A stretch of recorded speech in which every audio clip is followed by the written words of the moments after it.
The afternoon sun hung heavy over the parched hills when Aurelio, a rancher with hardened hands and a face marked by years of labor, handed over the 12 copper coins that clinked on the scribe's table. No one in the village could believe that anyone would be interested in that forgotten cabin, built on the outskirts where the desert began to swallow the land. It was an old structure with rotting planks and a roof that threatened to collapse. But for Aurelio, it represented something more: freedom. For years, he had worked in the shadow of others, watching cows that weren't his, planting corn to sell in the name of bosses who barely paid him enough to survive. His life was a chain of cold dawns and restless nights, with the constant weight of knowing that his effort would never be his own. The cabin, though dilapidated, offered him the illusion of a new beginning, a corner of his own where every nail, every piece of land would respond only to him. The neighbors watched him with looks that mixed mockery and distrust. No one had dared to live there for years, and the ridiculous price of the property was proof of it. Stories were told in low voices, rumors of misfortunes, of strange events that had left the cabin empty. But Aurelio, tired of obeying the fear of others, ignored the warnings. For him, those 12 coins were his victory over a lifetime of poverty. The path to the cabin was rough, bordered by dry bushes and stones that looked like blades.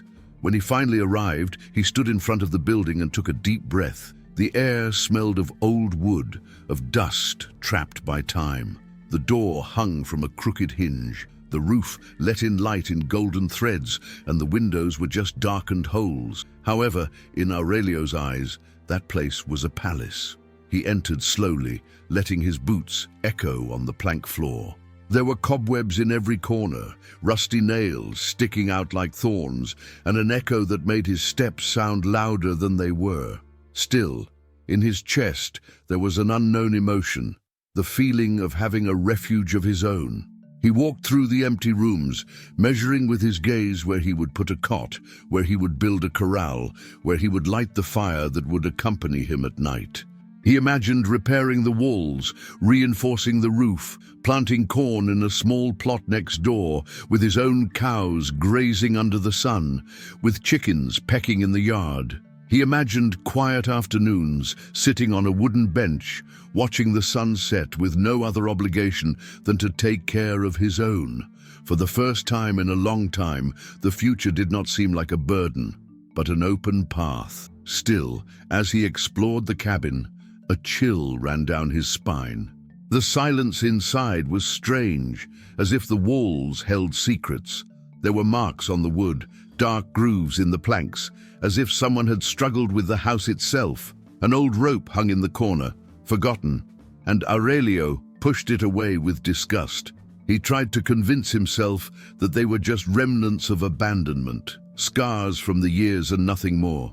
He went out to the backyard and stood watching the horizon. The sky began to turn orange, and the wind blew with a dry whistle through the twisted trees. He closed his eyes and smiled. That was his. The rumors didn't matter, nor the absurd price.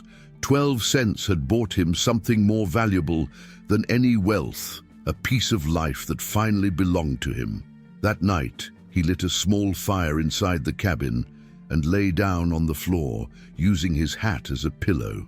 The crackle of the flames and the smell of smoke gave him unexpected comfort. With his face illuminated by the orange light, he promised himself that no matter what others said, he would build that place with his own hands. What Aurelio didn't know was that the cabin held a secret so deep it would shake all his plans. A secret that hung silent and hidden in the shadows, waiting for the moment to reveal itself to him. Aurelio woke with the first light of day, his body stiff from having slept on the cabin floor. The fire had gone out during the night, and the extinguished embers left a smell of burnt wood that mixed with the humidity trapped in the walls. He got up with a sigh, stretching his aching back, and for a moment thought it had all been a dream. The purchase, the road, the promise of a new life. But looking around, he saw the cracked roof, the twisted planks, the dust floating in the air, and knew it was real. Determined, he went out to the patio to inspect the terrain. The ground was dry, with cracks opening like wounds, but still Aurelio saw potential. There was space for a corral, maybe a small garden if he could get water from the well, which, according to rumors, was hidden a few meters behind the cabin.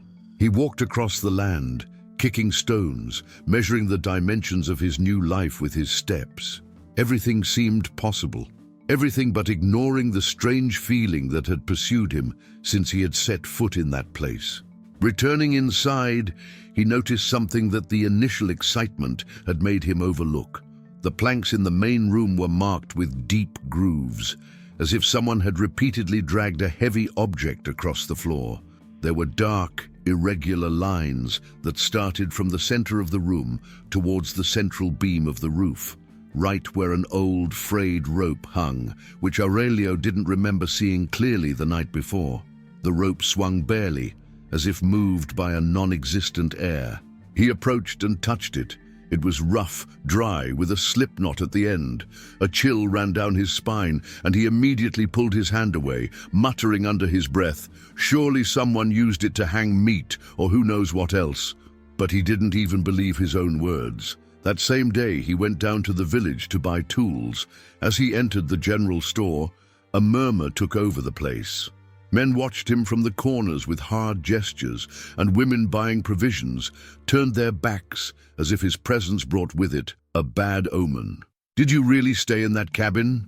asked an old rancher with a white beard in a grave voice. Aurelio nodded firmly. "It's my house now. I don't care what they say." The old man shook his head slowly, spitting on the ground. "It's not your house, boy. That place belongs to no one, and whoever tries to make it theirs, it ends up kicking them out." Aurelio ignored him, although the words echoed in his head as he bought nails, a hammer, and a sack of corn. As he left, a couple of children pointed at him from the street, and one of them shouted, "The madman of the cursed cabin!" The laughter followed him until he took the road back. That afternoon, as he tried to repair a broken window, he heard a strange sound inside the house. It was like a rhythmic creaking, a muffled lament coming from the upper floor. He went up the stairs cautiously, hammer in hand, but found nothing but dust and silence. Still, as he went down, he noticed that the rope hanging from the beam was no longer still.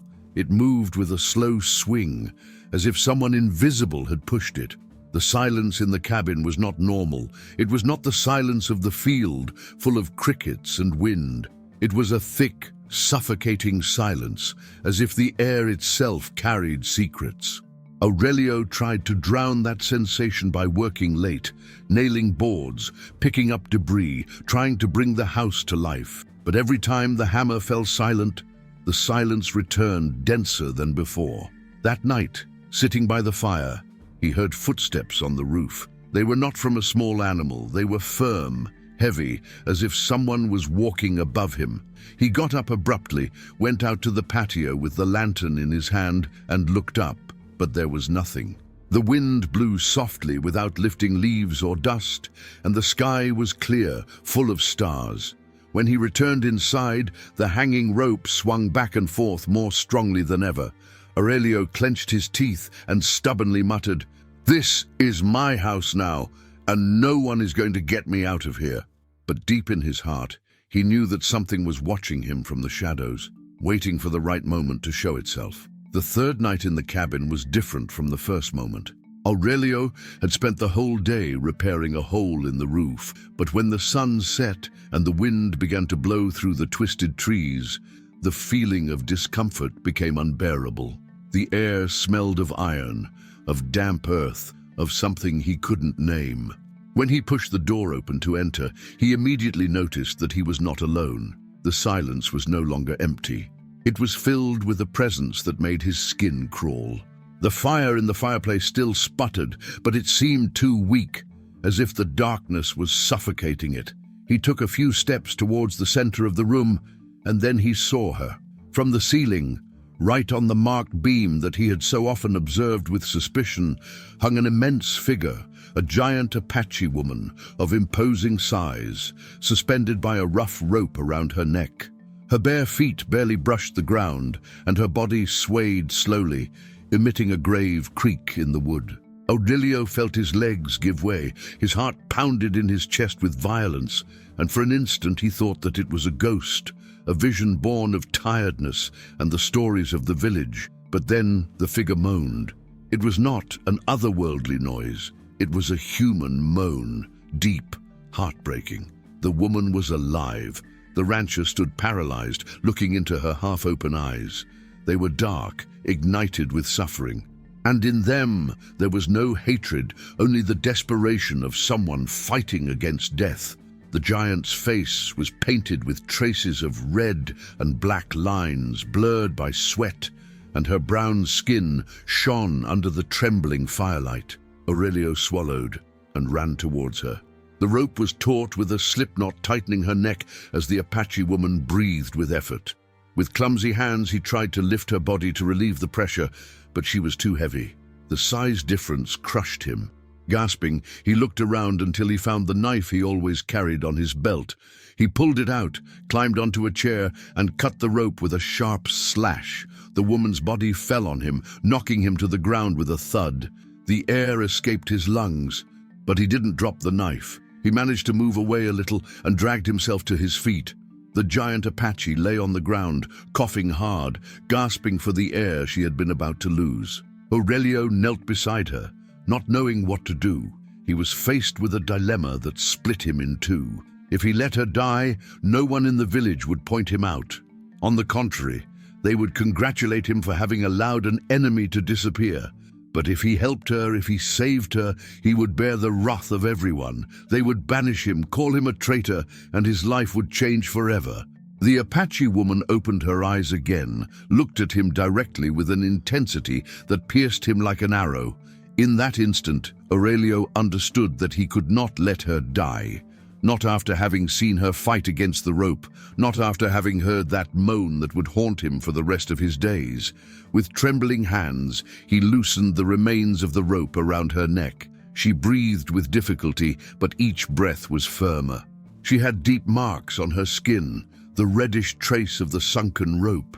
Aurelio looked for water, moistened her lips, and placed a blanket over her body. As he did so, a thought tormented him. Who had hung her there? Why was she in that cabin? The village said the place was cursed, but now he knew that the curse was not a ghost or an invented story, but something much more real and human. The woman tried to speak, but barely uttered a guttural sound like a muffled roar. Aurelio didn't understand her words, but the intention was clear. She was conscious and recognized him. The rancher rested his forehead against the wood, breathing heavily. The decision had been made. He couldn't turn her in. He couldn't let her die. His life no longer belonged only to him.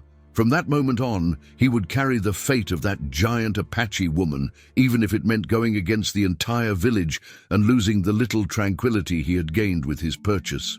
The fire flickered in the fireplace, casting long shadows on the walls, and in the midst of that darkness, Aurelio understood that the true test of his life was only just beginning. Aurelio spent the entire dawn next to the body of the Apache woman. Her breathing was harsh. Each breath of air seemed like a battle she was about to lose, but she was alive. The rope had left deep marks around her neck, and her wrists showed old lacerations, as if she had been tied before that hanging attempt. The rancher, not knowing much about medicine, improvised with what he had. He cut strips of cloth from his own shirt, moistened cloths with well water, and carefully cleaned the wounds. At dawn, she opened her eyes. It was a brief instant, just a blink, but enough for Aurelio to feel the strength that still burned in her. Her dark irises shone with distrust, and her gaze fixed on him like a silent threat. She tried to sit up, but the pain made her moan, and Aurelio hurried to stop her with raised hands. "I'm not going to hurt you," he said in a firm voice, although inside he was dominated by doubt. She watched him in silence, breathing with effort, like a cornered animal, evaluating whether the stranger in front of her was enemy or savior. When she tried to speak, her voice came out broken in her Apache tongue, incomprehensible to Aurelio. The rancher slowly got up, went to the table, and placed a jug of water in front of her. He made no further gesture. He simply stepped aside, waiting. Slowly, she took the jug and drank. Her hands were enormous, strong even in her weakness, and Aurelio couldn't help but notice the abysmal difference between them. The following days were of constant tension. Aurelio decided not to go down to the village to avoid suspicion. He dedicated himself to hunting rabbits and bringing firewood, always making sure no one followed him. Every time he entered the cabin, he found her awake, attentive, looking at him with the same mixture of distrust and need. He spoke to her in a low voice, although he knew she barely understood his words. One afternoon, while changing the cloths on her neck, she abruptly pulled his hand away. The gesture was harsh, almost violent, and Aurelio backed away. But in her gaze there was no hatred, there was fear. He understood it at that moment. It was not distrust towards him alone, but towards everything he represented. A white man, a colonist, a member of the same race that had brought war and death to her people. "I am not like them," said Aurelio, although he knew his words would not be clear, but he repeated them calmly, as if insisting could break through the language barrier. That night, as the fire illuminated the room, the Apache woman sat up a little with difficulty. She pointed to the broken rope in the corner, and then to him. Aurelio understood the gesture. She wanted to know why he had taken her down, why he hadn't let her die. The rancher remained silent, not knowing how to explain something so profound. Finally, he just said, "Because you still breathe, and as long as you breathe, you have the right to live." She looked at him in silence, and although she did not answer, the sparkle in her eyes changed. It was no longer just distrust. There was a spark of understanding. As the days passed, they began to share small gestures. Aurelio would leave her pieces of bread or meat on a plate, and she, although at first she refused them, eventually accepted them. Sometimes he would surprise her watching him, as if trying to decipher him. And at other times, it was he who contemplated her, trying to understand the strength she kept in her silence. One rainy afternoon, Aurelio lit the biggest fire he had made since arriving at the cabin. The roof dripped in several places, but the warm light filled the room. He sat on the floor, tired, and noticed that the woman was looking at him intently. Then, in a weak voice, she said in barely learned Spanish, "Aurelio." The rancher looked up, surprised. She had pronounced his name. He didn't know how she had heard it. Perhaps he himself had repeated it without realizing it, but hearing her say it was like a bridge built between two shores that seemed impossible to unite. He nodded with a lump in his throat. "Aurelio," she repeated, this time more firmly. Then, hitting her chest, she added in her language something that sounded like a name. Aurelio repeated it clumsily, and for the first time she let out a slight smile, fleeting but real. In that instant he understood that although they both dragged different worlds and wounds impossible to erase, a fragile understanding had begun to be born in the darkness of that cabin, an understanding that would be their only hope against the destiny that was already beginning to close in on them. The weeks passed with the heavy slowness of the desert. The hot air entered through the cracks in the cabin, but inside a different atmosphere was breathed, as if each day the Apache woman survived was a triumph against everything that had wanted to silence her. Her wounds were closing, and although she still moved with difficulty, the strength that inhabited her was undeniable. Her tense muscles, her arms like branches hardened by life, began to regain vigor. Aurelio watched her in silence while he worked on fixing the roof beams or cutting firewood. At first, he had been an obliged guest, carrying a responsibility he had not asked for. But little by little, he had become something more, a presence that filled the loneliness of his life. Between the shared silences and the simple gestures, they had begun to build their own communication. They were not words, at least not all of them.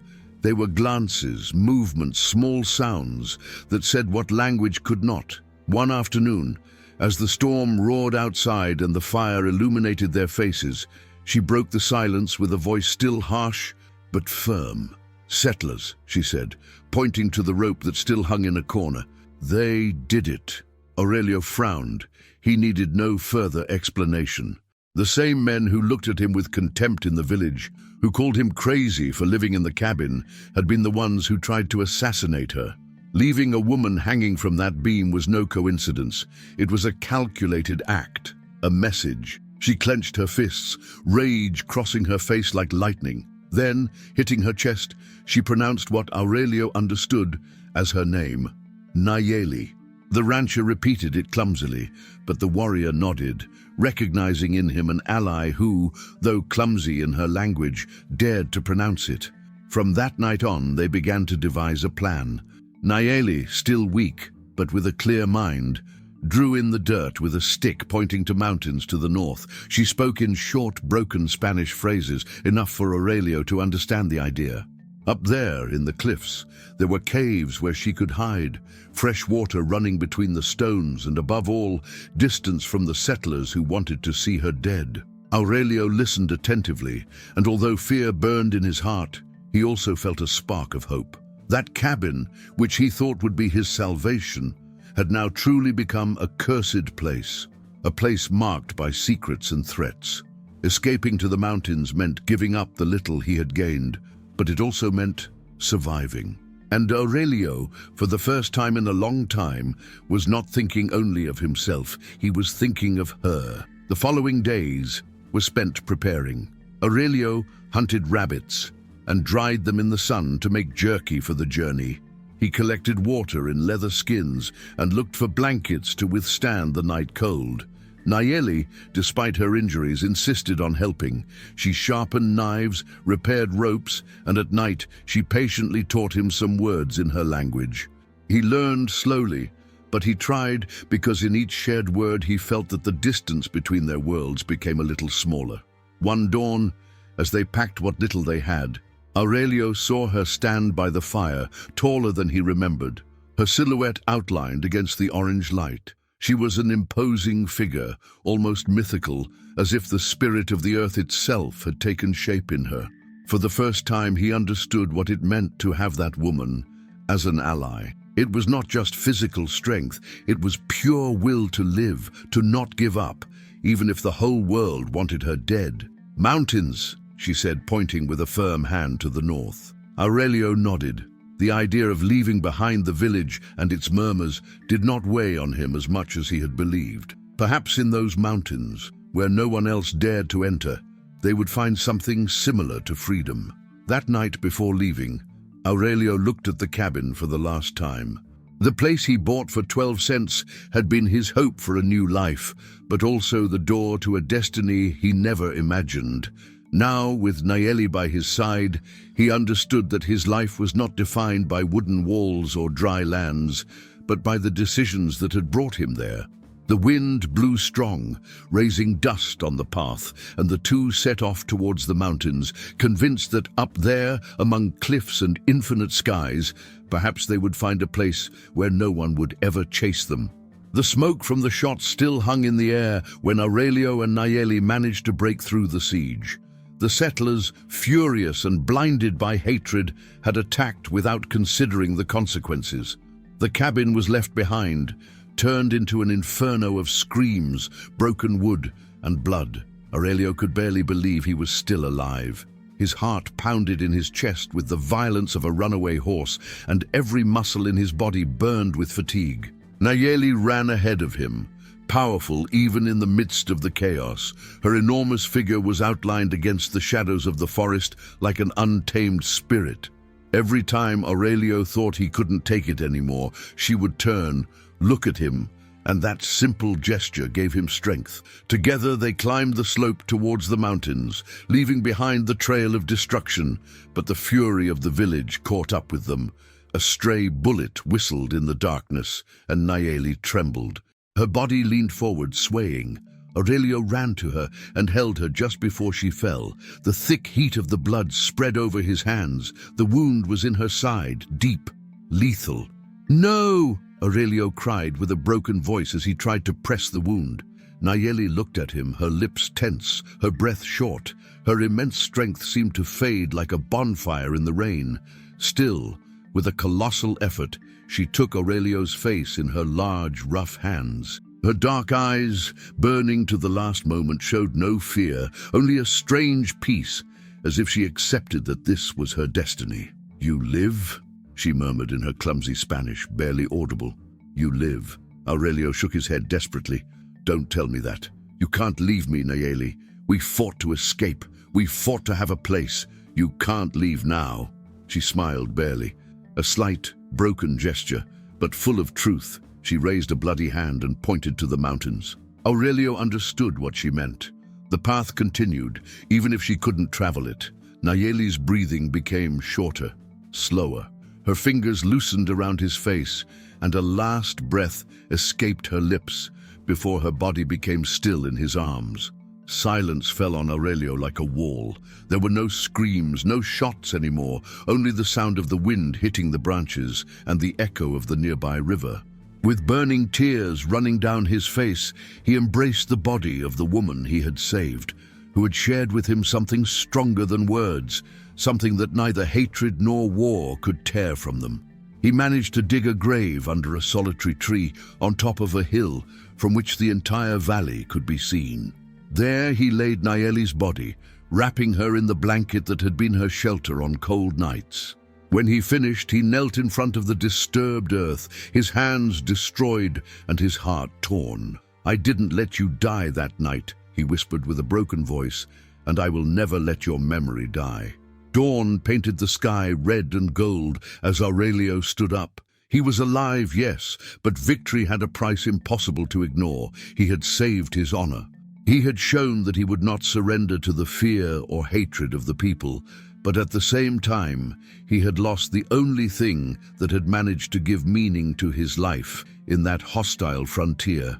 With slow steps, he set off towards the mountains, carrying only what he had and a promise engraved in his soul that Nayeli would continue to live in every decision, in every step he took, because although the body was gone, the mark she had left on his life could never be erased.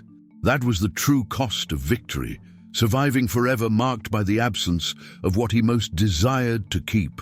The return to the cabin was a silent journey, as if the whole world mourned with Aurelio.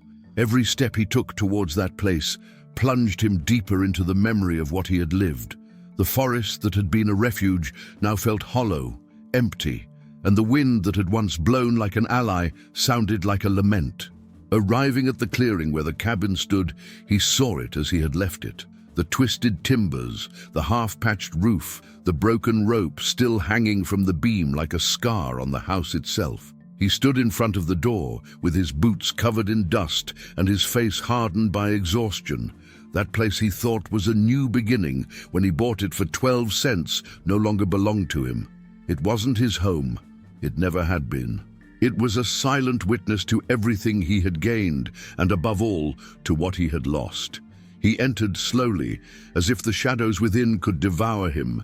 The air smelled of damp wood and old ash. There, on the floor, he remembered Nayeli's heavy body falling into his arms. There, he had seen life return to her eyes when he offered her water. There, he had heard her name for the first time. The echo of her voice still lingered between the walls, soft, unbreakable, like an unbanishable memory. He sat by the extinguished fire with his hat in his hands. He looked at the marked plank floor, the stains that no brush could erase, and understood that the cabin was not a home, it was a living tomb.